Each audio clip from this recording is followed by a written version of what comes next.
All right, it is time for us to start talking about the 2026 college football season, and we're firing it up with teams number 30 through number 26 in my power ratings for this year. That's right, we're going through 5 different teams. We're not going to take a bunch of time to get there. Let's go on and start off with the first one. That would be number 30, the Auburn Tigers. We start the 2026 team previews talking about the Auburn Tigers. They're our number 30 power-rated team heading into 2026. And, buddy, this is one of the more fascinating rebuilds in the SEC. So, first off, identity-wise, you got a brand-new head coach in Alex Golish. Year one on the Plains here. Last season, Golish went 9-3 at USF. He finished 4th in the AAC, while Auburn went 5-7 in the last year of Hugh Freeze. But it wasn't just a normal 5-7. They went 1-7 in SEC play and 0-6 in one-score games. And that should tell you everything you need to know. It was a team that was competitive, but they just flat out could not finish games. The analytics showed this team was way better than their final record, but there ain't a whole lot of that roster that's left here. Style-wise, this thing is going to look completely different. Golesh's teams are fast-paced, run-heavy. They try and push tempo, but last year's version struggled to cash in when it mattered. On defense, you've still got DJ Durkin running the show, and he's built a legit rushing defense there. The personnel is going to look a lot different this season. You know, they lose Falk and others on that defensive line. The real question mark is whether the secondary can hold up. This is a tempo-driven, run-first team that's trying to flip close losses into wins. They're still searching for that finishing gear. Now let's move over to the roster because this is where things get a little wild. Returning production actually looks solid on paper. Like a ton of offensive continuity, especially when you factor in that Golish basically brought this entire offense with him. You got quarterback Byron Brown coming over from USF, and the entire system is predicated on him staying healthy. They were explosive last year, top 5 in points per game, but, and here's the catch, they were 81st in points per scoring opportunity. That's a red flag for me. They could not finish drives, and now you're moving into a tougher conference trying to use the same players running the same scheme. You've also got the running back Jeremiah Cobb back. He was efficient last year for the Tigers, one of the few that's not a portal guy. On defense, you've got linebacker Xavier Atkins. He's a dude. He had 10 sacks. Guys like Caleb Harris, they give you something in the secondary. But, of course, you know, the portal cuts both ways. You brought in intriguing edge rushers, but you lost a ton up front, right? 6 of the top 7 defensive linemen are gone. And offensively, you're replacing basically the entire offensive line. The roster impact here is high upside, but also high volatility. I mean, this thing could click really fast or it could fall apart really early. Now, the strengths of this team. First off, tempo and a lot of experience. This group, well, at least on offense, the group knows the system. They can go fast. They can move the ball. That matters, obviously. Second, Durkin's defensive track record. Auburn's been top 10 nationally in rush defense efficiency in the last 2 seasons. I don't think that's a fluke, but he's got a lot of new pieces to work with here. Third, the pass rush potential. You added some edge talent. If it hits, obviously they'll be able to disrupt people. As for the reasons why they can win this year, if they run the ball, if they control tempo, and that defense holds up against the run, they're going to be in a lot of games. But where things get shaky, we'll start with number 1, that defensive line rebuild. I mean, you don't just lose that many guys and replace them overnight, especially when you're pulling from, a group of 6 interiors. Number 2, the offensive line. You got 5 new starters. That's a problem in the SEC. Number 3, the quarterback, Byron Brown. He can run, but he's not a proven passer, especially at this level. Not to mention, he's dealt with the injury bug in 2 of the last 3 seasons, and they kind of fell apart when he wasn't there. So, as for what could derail this team, if the line play on either side is not SEC caliber, the whole thing collapses fast. Let's talk about the schedule. That schedule is not doing them any favors, I don't think. You open with Baylor in Atlanta. That's not a gimme. They should win that game, but obviously it's a neutral site. It's going to be a mostly Auburn crowd. When you get into SEC play, only 4 home games this year. They kind of drew the short end of the stick there. Road trips to Tennessee, Georgia, Ole Miss, Mississippi State, and Alabama. Now that is a gauntlet right there. Swing games are going to define the season, right? You got Florida at home early. That's a big one. LSU at home. Auburn is likely going to be dogs in both of those, but it'll be short dogs. And then at Mississippi State late, that's one you probably have to have if you want to go bowling. Schedule impact here, this thing's going to come down to a handful of toss-ups. You win those games, you're bowling maybe comfortably. You lose them, and you're right back to where you were with the 5-7 finishes, or 6-7, whatever. I think it's 5 straight losing seasons. So where does that leave us? A ceiling for this team, 9-3, if everything clicks, especially up front. The floor is probably the same 5-7. If the trenches don't hold, that's probably the spot. The most likely here, 6-6, right in the middle, and you got a win total sitting at 6.5. It's juiced to the under. I still lean under. I think there's just too many question marks, especially in the SEC. I know we saw Indiana take a bunch of James Madison guys and win the Big Ten and a national championship in 2 years. I am not expecting that from the South Florida group that came over. This feels like a transitional year. You're going to see some flashes, but the consistency probably isn't there yet, and the depth to compete in the SEC probably isn't there yet. A one-line takeaway for this is a high-variance Auburn team that is loaded with system continuity, but still trying to prove that it's built for SEC football. You want extra Winning Cures Everything content and a way to support the show directly? Head over to buymeacoffee.com/winningcures and become part of the community today. All right, let's discuss the Vanderbilt Commodores, and I will tell you right out of the gate, this is one of the tougher teams in the SEC to get a clean read on heading into 2026. They are our number 29 power-rated team heading into the season, and that did surprise me a bit based on what they have lost. Let's start off with identity. You got Clark Lee in year 6. Obviously, that matters. There's stability here, and not just with him, but the coordinators and the coaching staff. Last year, they went 10-3, which would have been unheard of over the last, few decades? I know we had the James Franklin years in there, but still, they went 6-2 in the SEC. They lost the bowl game, but this was a legitimately good football team. Context does matter. Obviously, they were 3-2 in one-score games, so not a ton of bad luck baked in. They earned a lot of that, albeit against an easier-than-expected schedule. The identity of the team, though, it was built around the quarterback, Diego Pavia. It was built around that whole offensive engine that Tim Beck's got, and that's where things start to shift, right? Style-wise, this has been a balanced offense. Multiple weapons, a roster built on depth, but now you got to ask, obviously, what does the offense look like without Eli Stowers and Diego Pavia, and without that offensive line, because that offensive line was fantastic. We'll talk about that more here in a minute. This is a well-coached, depth-driven team that's coming off of a really big season, but I think they're still trying to redefine themselves.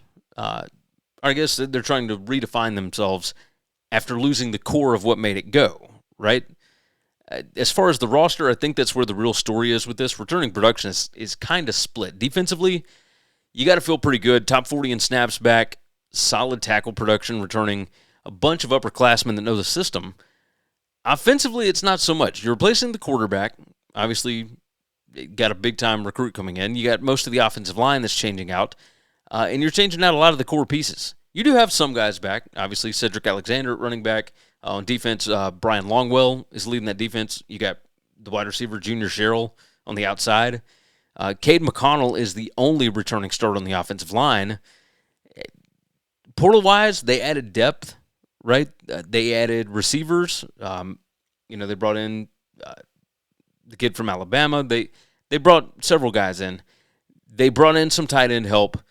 They brought in interior offensive linemen, some defensive pieces, but the losses are massive, right? Diego Pavia is gone. Eli Stowers is gone. 4 starting offensive linemen gone. I've already mentioned them. And now you're likely turning things over to a true freshman quarterback in Jared Curtis, albeit a highly regarded 5-star quarterback. This version of Vanderbilt is deeper, but they are significantly less proven where it matters most. As far as the strengths on this team, skill position depth, they got bodies, they got options. If the freshman quarterback can just manage things, I think there's enough around him to function. The second thing here is probably defensive experience. I mean, that 4-2-5 system is pretty intact. The coaching staff didn't change. You've got upperclassmen that know exactly what they're doing. And then third, I think the continuity on the sidelines matters. No coordinator turnover. That's huge, in a year where you're replacing a lot of key players. As for why they can win, the defense. If it holds steady and that run game carries the offense early, they can obviously stay competitive while the quarterback grows up. But there are some real red flags here, right? Number one, the quarterback uncertainty. You're likely starting a true freshman in the SEC. That is a really tough ask, no matter how talented the kid is. Number two, the offensive line turnover. I brought that up already. I mean, one returning starter. That's a nightmare scenario in the SEC. And then number three, you're replacing your top playmakers. I mean, you lost the engine of the offense. That's not something you just plug and play. As for what could derail this, if the offensive line struggles and the quarterback isn't ready, the offense is going to stall out quick, and then everything else starts to crumble, right? South Carolina, perfect example of this.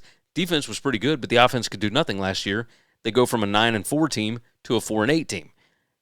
You would hope, if you're a Vanderbilt fan, that does not happen.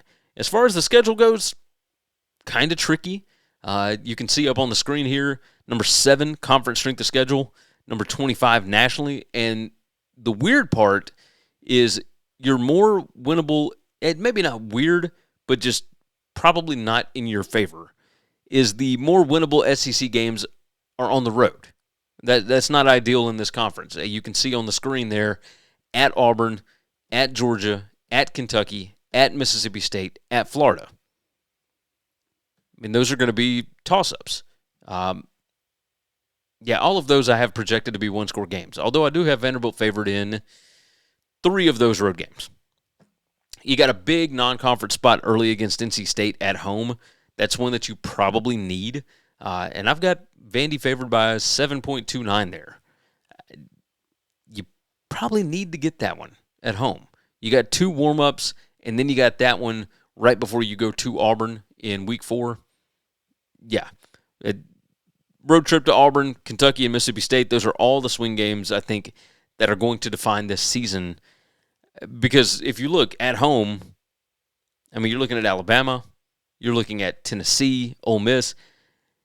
You're probably going to be pretty big underdogs in all of those.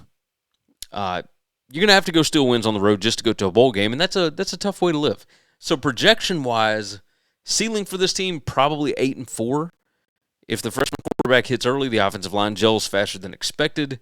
The floor is 3-9. If the offense just never finds itself, there's a lot of very losable games here. Most likely record, in my opinion, is 5-7. I think even Vanderbilt fans would understand that, and I don't think they would hold it too hard against Clark Lee and Barton Simmons and company. The win total sits at 5.5. I lean under. It is juiced to the under. I feel like it's just too many question marks on offense to feel good about clearing that. And the defense was good last year, but it's not like they were great. It feels like a reset year offensively. The depth is there. Certainty is not. And, to wrap it up on this, it's a deeper Vanderbilt team than last year, but they lost the identity, and they got to rebuild it on the fly. And that's going to be interesting to see exactly how this team gels and how they come together for this. Are you tired of sore knees or joints slowing you down? Go Sleeves uses built-in kinesiology tape technology to give you support, reduce pain, and help you recover faster. Use code WCE for 15% off over at GoSleeves.com. All right, let's talk Illinois, our number 28 power-rated team, the Fighting Illini, because this is one of those teams where you got real momentum, but also a whole lot of moving parts heading into 2026. Starting with the identity here, you got Brett Bielema in year 6, and I feel like that matters. The program is stable. It's not in a rebuild anymore. I think we can call it established at this point. Last year, they went 9-4. They beat Tennessee in the bowl game, and honestly, that was a pretty satisfying season, I think, for Illini fans. They did what they were supposed to do. They built credibility. Obviously, there's context, right? They went 3-0 in one-score games, maybe a little bit of variance there, but I think the bigger thing is when they played elite teams, they got blown out. And Wisconsin, for whatever reason, gave them problems too. Style-wise, this is a balanced offense with a physical run game foundation, and you got continuity with offensive coordinator Barry Lundy Jr. Defensively, that's where things are changing, right? New scheme, new coordinator and former Montana head coach Bobby Hauck. That whole side of the ball has a new look. As far as a quick identity, it's a rising, stable program with momentum, but one that's about to be tested by some turnover and some pretty volatile defensive shift. Let's get into the roster because this is where things get a little tricky for this team. Offensively, you've got some pretty heavy turnover. New quarterback, new offensive line, and not just a couple of pieces. 4 out of 5 starters are gone up front. That is a major reset, especially for Bielema's bunch. You do have some weapons back, right? You got receivers like Hudson Clement, Colin Dixon. They give you a solid floor. And then you got guys in the backfield like Khalil Valentine and Brandon Henderson. Defensively, the secondary is the strength. Xavier Scott, Matthew Bailey, they lead that group. They've got experience. Portal-wise, you bring in the quarterback, Caden Hauser from East Carolina, along with some offensive line help. You got Wisconsin's Jake Renfro, Colorado State's Christian Martin. At receiver, this is an interesting one that I've been hearing a lot about. Alex Perry comes in from Florida International. Interesting wide receiver there that a lot of people were talking about this spring. The losses, though, are massive, right? The quarterback, Luke Ottmeyer, is gone. As I mentioned, most of that offensive line is gone. Defensively, you're basically rebuilding the entire front seven.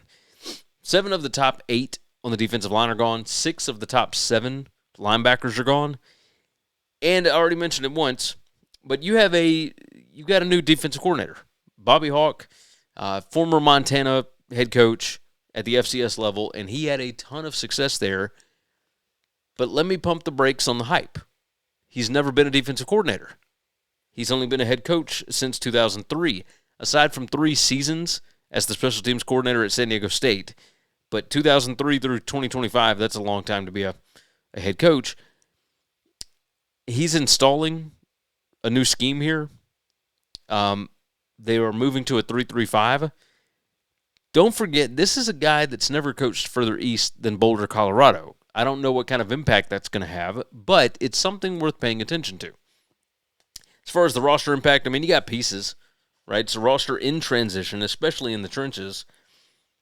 They got all kind of stuff. There are some strengths. I'm dealing with allergies this time of year. This is why I don't start this stuff until later in the spring. As far as the strengths, you got the first one, offensive continuity. I brought up Barry Lunny, still calling plays. That stability matters when you're breaking in new pieces.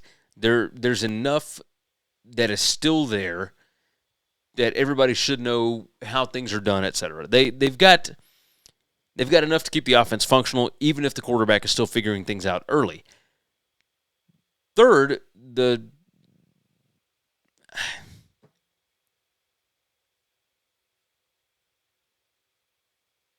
secondary is a strength.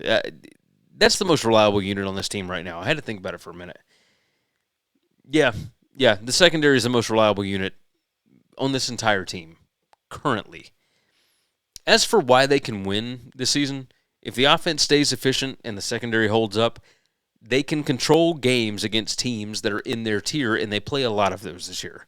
The schedule works out pretty well. But where the concerns come in, we'll start with number 1 here, offensive line turnover. That's huge for a Bielema team. 4 new starters is a red flag in the Big Ten, for sure. Number 2 is the defensive front losses. Again, Big Ten, you're going to be playing a lot of teams that like to run the football, and you don't just replace that many guys up front and expect the same production that you had. Number 3, I'm going with that scheme change. You're going to a 3-3-5 under a new coordinator. That's high variance, right? It could work or it could get kind of ugly kind of early. As for what could derail this, obviously what we just mentioned. Offensive line struggles, defense can't adjust to that new scheme. You can be looking at inconsistency week to week. But as I already mentioned once, the schedule actually gives them a chance. Early on, it's beyond manageable. There is a path to a fast start here. Maybe even something like 5-1 if things break right. UAB, Duke at home, Southern Illinois at home. You play at Ohio State, but then you've got Purdue at home and then at Michigan State. You could start 5-1 there. But after the bye week in Week 7, the whole season's going to be decided in those middle-tier Big Ten games, right? I think the Duke game is a tone setter. We'll call that one of the key games. At Michigan State, another key game. That's tricky with the new head coach, Pat Fitzgerald, over there in East Lansing. Iowa at home, I think, is interesting. That's always a grind. And, of course, that one isn't a bad spot because it's the week after you play at UCLA. So you're going home, away, home, away, home, away to close out the schedule. Nebraska is another one that could go either way. That's the week before the UCLA game. You got to play Oregon at home. Then you go on the road to Maryland. You play Nebraska at home. You go all the way out to L.A. You come back. You play Iowa, blah, blah, blah. The impact of this schedule means it's more about handling business against the middle of the conference. Again, that's where the record is going to be made. Projection-wise, I think the ceiling is 9. I mean, maybe 10 wins. Like, if the quarterback hits, offensive line gels quickly, defense surprises people, a fast start. Like, I do not expect this team to beat Oregon or Ohio State. It's what you do against everybody else that's going to matter. So I think the ceiling is 9 or 10 wins. I think the floor is probably 6 wins. Like, if the offensive line is a mess and the defense can't find its footing, I still think Bielema and his coaching staff will get them to a point. I think the most likely record with this schedule is 8-4.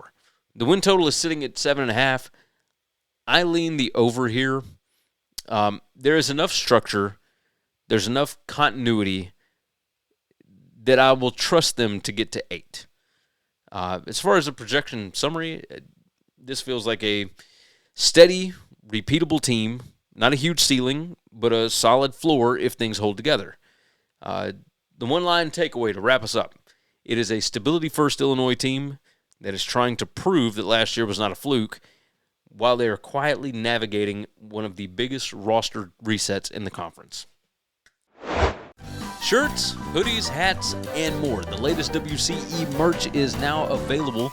Support and rep your favorite college football show today. Just visit winningcureseverything.com/store. If you can't watch the show live, no problem. Subscribe to the Winning Cures Everything audio podcast and never miss an episode. Of course, make sure that you leave a 5-star review, and don't forget, it's available everywhere you get podcasts.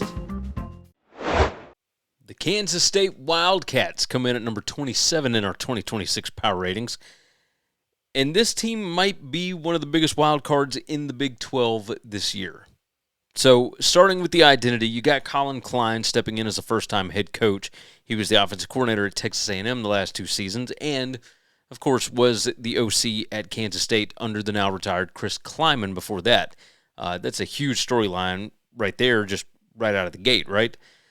Last year's team went 6-6. I think the record is a little misleading.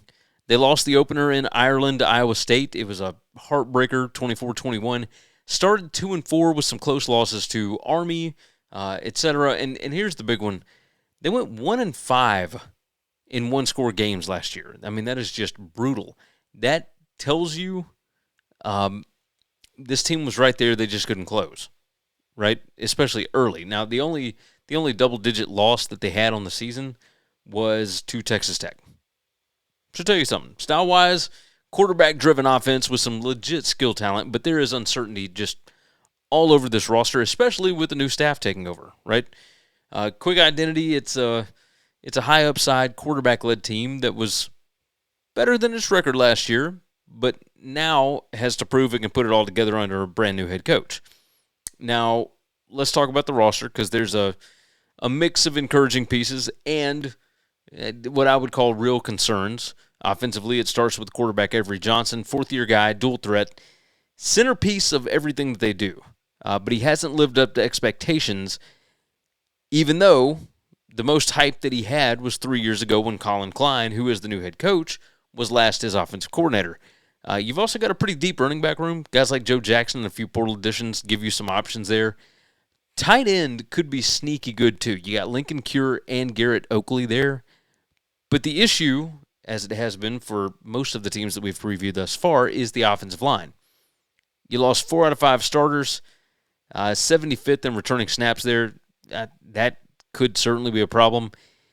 But you just kind of expect the Kansas State team to have a good offensive line, don't you? I mean, I feel like I do.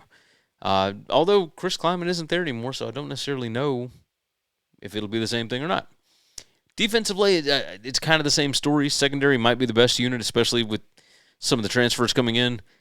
Front seven's a little shaky. Lost key contributors on the defensive line and the linebacker, and at linebacker. Portal-wise, you added depth, especially at running back and edge, but you lost some real pieces. Dylan Edwards at running back was interesting. I know he wasn't the bell cow last year, but, I mean, the kid was fast, and then you also lost a couple of defensive starters. I say a couple. You lost several defensive starters, 2 of them to Indiana. For roster impact, you've got star power at quarterback and depth at running back. The overall roster feels unstable, especially in the trenches, but that might be okay in the Big 12. Now, as far as strengths, I've already mentioned the quarterback, Avery Johnson. He is the engine of the offense. If he plays at a high level, the offense can certainly be dangerous. Strength number 2 is the running back room. I brought that up. There's depth there, multiple options, different kinds of guys, and that's going to certainly take pressure off of the quarterback. And then number 3, the tight end potential. I think that group could become, what's the best way to put it? A real mismatch if it develops. As for why they can win this season, if the ground game is rolling, Johnson's making plays with his legs and enough through the air, they can control games. They can outscore people in this league, especially with the schedule that they got. As far as the weakness, that's where the volatility comes in. Quarterback consistency. Now, as good as Johnson can be, and he's got all the tools in the world, there have been some regression concerns. You need him to be steady, and I think it's certainly a good thing that Klein is coming back into the fold here with him. Second, you've got uncertainty at wide receiver, and even in parts of the secondary. Right? There's just not a ton of proven production there. Third, the overall roster volatility with a new coaching staff. New head coach, new coordinators, new systems. It's a lot of change all at once. What could derail this is if Johnson is not consistent and the new pieces, especially on the line, don't gel. I mean, this thing could get shaky in a hurry. The schedule sets up really nice, right? As you can see on the screen, number 15 out of 16 as far as toughest strength of schedule. Number 62 nationally. Only one road game before late October. That would be at Cincinnati. You avoid some of the tougher teams in the conference. There's no Texas Tech. There's no BYU. There's no Utah on the schedule. That's certainly a good thing. It's the second easiest schedule in the Big 12. This is a huge advantage. Early season matters. Like, you can't slip up, especially the first 3 weeks. You're going to be double-digit favorites in all those. You should be able to roll through that. You play at Cincinnati. You get a bye week, and then you get Houston at home and Kansas at home. I mean, you're looking at potentially 6-0, if not 5-1 there. Houston, I think, is going to be a tough one. I am shocked at my Houston rating. Everybody is so high on them, and my numbers don't like them. But we'll talk about that at some other point. The Cincinnati game is a tricky spot, right? Houston at home in Week 6, you got to be able to handle that one. Later, you play at TCU, at Iowa State. Those are going to be your defining games this season. This is a schedule that gives you a runway. And if you take care of business early, you can build momentum. You can be in the race late. As far as projections, ceiling is 10-2, I think. Yeah, 10-2. I mean, games, like your away games, you're probably going to lose at least 2 of those with this roster. But at 10-2, you're probably playing for a Big 12 title if the quarterback clicks and the new staff gels, right? Floor for this team, probably 6-6 again if the inconsistency shows up, the roster gaps get exposed, etc. I think the most likely here is 9-3. The win total is all the way up at 8.5 now. It's juiced at the over. I like the over still. I kind of lean that direction. It's not one of my favorite bets. I think it's just too favorable. I think the quarterback upside is real. I think you're going to see a real, not a renaissance per se, But the best of Avery Johnson came out with Colin Klein. I think Klein is really good at showcasing strengths in quarterbacks. I think he'll do the same thing here. As far as the summary, this feels like a contender in the Big 12, mainly because of the schedule, but one that could still trip itself up. I mean, there's a lot of spots where they could trip themselves up if they're not careful. If the roster doesn't gel, if the staff doesn't gel, and all that. To close it out, what's a good one-line identity? It's a quarterback-dependent team with real Big 12 upside, right? But they got just enough volatility to keep you from fully trusting them every single week. Hit that subscribe button and make sure to like the video. And if you're listening to the podcast, of course, make sure and visit Winning Cures Everything on YouTube at youtube.com/winningcureseverything so you don't miss any of our college football coverage this season. Let's talk about the South Carolina Gamecocks, because this is one of those bounce back or bust teams in the SEC this year. They are sitting right outside of my top 25 in the power ratings. They're coming in at number 26 in my 2026 preseason power ratings. So let's start with the identity of this team. You got Shane Beamer in year 6, and look, last season, 4-8. I mean, that is a massive drop-off after going 9-4 the year before. But the record doesn't really tell the full story. Probably should have beaten Alabama. Probably should have won at Texas A&M. But outside of those, a lot of the losses weren't particularly competitive. I mean, the offense just fell apart. They fired the offensive coordinator in the middle of the season. They couldn't protect. They couldn't sustain drives. You're sitting around 20 points a game, and that's not going to cut it in the SEC. Stylistically, they want to be physical. That's been the identity. But heading into 2026, the thing is kind of shifting, right? You bring in Kendall Briles as offensive coordinator. Now you're looking at more spread, more tempo, more pace, but still a running identity. This is a team that is trying to reinvent its offense around tempo and playmakers after just a complete collapse last season. So let's talk about the roster, right? There's actually some intrigue here. Up front, they've got experience. They're second in the country in offensive line snaps returning. That's huge. They're dealing with injuries right now. We'll see exactly who can come back. The production hasn't matched the experience yet, and that's the key question, right? At quarterback, Lenore Sellers is the guy. Dual threat, upside is real. And you would think in a Briles system that he's really going to be able to do some really big things, I would think. And that's where things get interesting. At wide receiver, the group is pretty loaded, right? Nick Harbor, Mazio Bennett, Jaden Sellers, plus you got portal additions, a lot of love for Nitro Tuggle out there right now. There's no shortage of weapons, I don't believe. Defensively, you got a pretty strong core inside. Gabriel Brownlow Dindy, plus you got a linebacker group with experience. And then, of course, there's Dylan Stewart. Dude can just wreck games by himself. Portal-wise, they added offensive line help. Again, dealing with injuries. One, I believe, is already out for the season. Jacarius Peak, I believe, is supposed to be back. But they added several running backs, a lot of depth there, defensive line pieces. They tried to plug some holes. They lost a couple of pieces, but nothing that really completely guts the roster. There is more than enough talent here to compete. But it all hinges on whether the offensive line actually performs like it should. So let's talk about the strengths first, then we'll talk about some weaknesses. First, the quarterback fit in this new offense.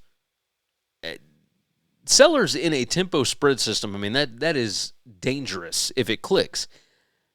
The second strength is the wide receiver depth. They can stretch the field. They got multiple options. That gives this offense a chance to actually be explosive, so long as Sellers can hit his guys, right? Third, the defensive front, especially on the interior, and you've got an elite edge presence with Stewart and some other guys that have come in. As for why they can win this year, if the offense finds some rhythm with Briles and that defensive front controls the line of scrimmage, this team can absolutely pull off some upsets, and they are going to have to pull some off because they're only favorites in 5 games. But the whole thing comes back to the same thing, and that's the offensive line.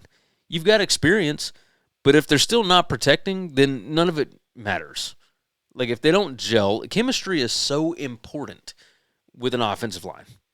And it doesn't matter how good Sellers is, He won't be good enough. The receivers won't be good enough if you can't block, if you can't protect him.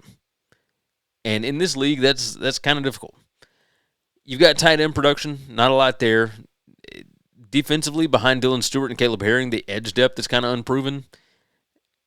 As for what could derail this team, if the offensive line is still a problem, the offense is dead on arrival. I don't know how many times I can say it. Offensive line, offensive line, offensive line. On the other side, if the pass rush doesn't develop beyond Stewart, the defense could struggle to get some stops as well. Now, the schedule is maybe the most interesting thing here. On paper, it's, one of the easier SEC schedules. Second easiest. Top 25 schedule nationally, but you're going to have that in an SEC thing. Only 4 conference road games. That's the good news. The bad news is that the back half is just brutal. After the bye, you're looking at Tennessee at home. Let's just go out. We won't even do home away yet. Tennessee, Oklahoma, Texas A&M, Arkansas, Georgia, and Clemson. I mean, that is a gauntlet. You're projected to lose 6 of those 7. You've got to build this thing early, right? Mississippi State in week 3, I think that is the tone setter. That is your first key game. You got to win that game against Mississippi State. You play Bama in week 4. That's not a key game. I think at Florida in week 6, that's a real opportunity. And that's after you host Kentucky. You got to get the Kentucky game. You got to get Mississippi State. You got to get Towson. You got to get Kent State. You start off 4-1 with a loss at Alabama. That's not so bad. Then you play at Florida. So that's a key game. We'll do at Florida. Later, Arkansas, they can become the stop the bleeding game because you're going to be hard-pressed to find wins against Tennessee, Oklahoma, or Texas A&M. That's not to say that you can't. It's just not as likely. But Arkansas at home, you should be able to get that one. Clemson at the end of the year could be the season saver because I don't expect you to go to Georgia and win that game. If you don't stack wins early, it could spiral late in a hurry. As far as projection, ceiling for me, 8-4. If Sellers hits and the offensive line plays, up to experience, they could certainly win 8 games here. The floor, I think, is probably 4-8. If nothing changes up front, Sellers still messy with the ball, etc., they're still talented enough to win at least 4 of these games. Most likely, I think this team is 6-6. Win total is sitting at 6.5. I lean to the under. For me, it's just too much uncertainty with the offensive line to be able to trust it. It's a classic SEC swing team. They're really dangerous, but they're unreliable. And it's just a high-variance team with the quarterback and the scheme to really be able to scare some people. But again, it all boils down to the offensive line. All boils down to that. All right, do me a favor. Jump in the comments. Tell me what you think about the Gamecocks for the 2026 season. And don't forget, of course, like the video. And if you would, so kindly, make sure and subscribe to the channel. And we will see you guys next time. Thanks for listening to Winning Cures Everything. Subscribe, leave a review or comment, follow at GaryWCE on X, and check out the web store